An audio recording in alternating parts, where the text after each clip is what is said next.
Hello, this is David Markham for another episode in Psychotherapy Stories.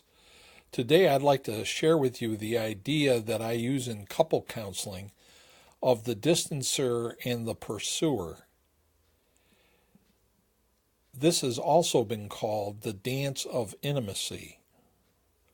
One of the partners would like to have more closeness, and so will pursue the partner, thinking to oneself, if he or she really loved me, they would want to be closer to me.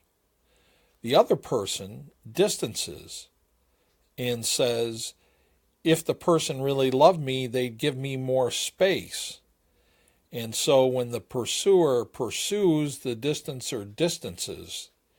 If the pursuer starts to distance, very often the distancer will move towards the pursuer, and the net effect remains the same.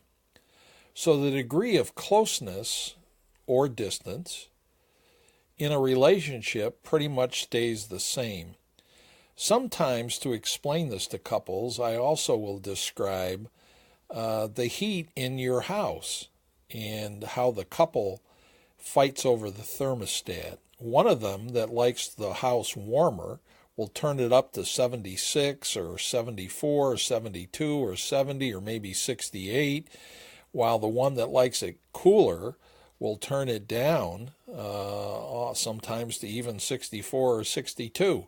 So the warmer one will constantly turn the thermostat up, and the one who likes it cooler will turn it down.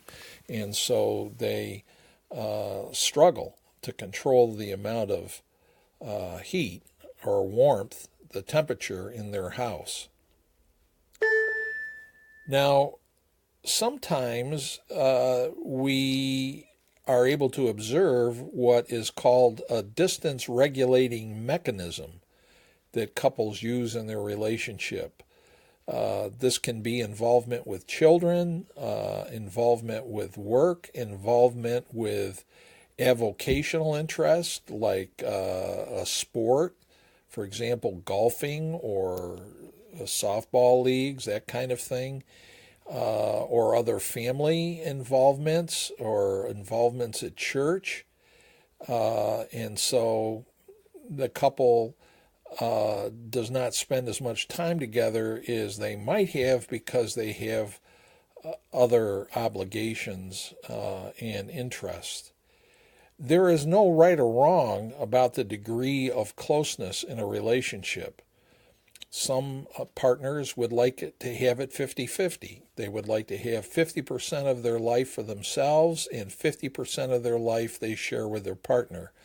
Others might like it 80-20, where they have 80% of their life for themselves and 20% of their partner, or you could flip it the other way, and some couples might like 20% of their life for themselves and 80% of their life together. Whatever the right ratio, there is not a right or wrong. It has to do with lifestyle preferences. And so the struggle continues until some sort of agreement or accommodation is achieved where they both are comfortable with the amount of closeness and distance in their relationship. I often will point out to couples that this usually unconscious effort to maintain closeness or distance has nothing to do with love.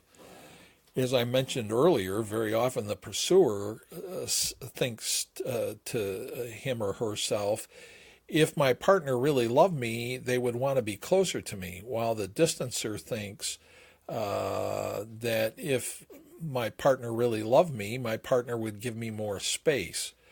This has nothing to do with love. It has to do with the degree of closeness and distance that each partner feels comfortable with.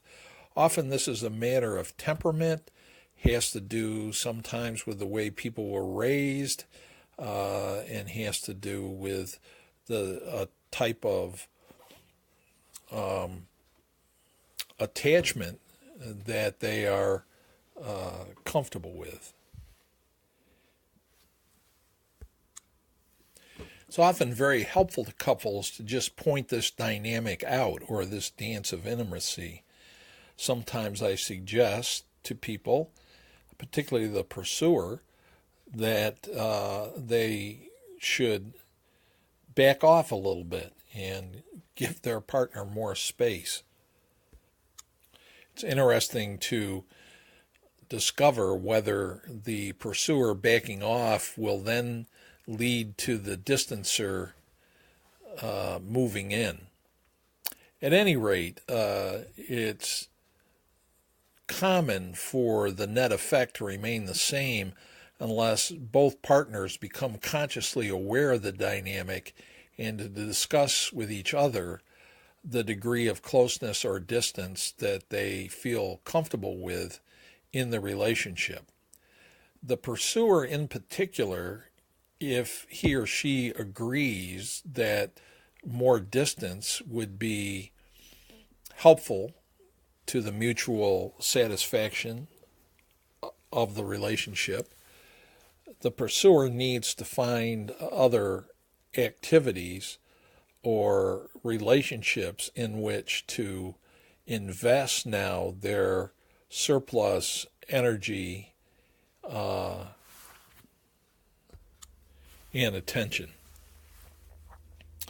That's it for this episode of Psychotherapy Stories about the distancer and the pursuer, the dance of intimacy. Until next time, this is David Markham for Psychotherapy Stories. Be well, stay well.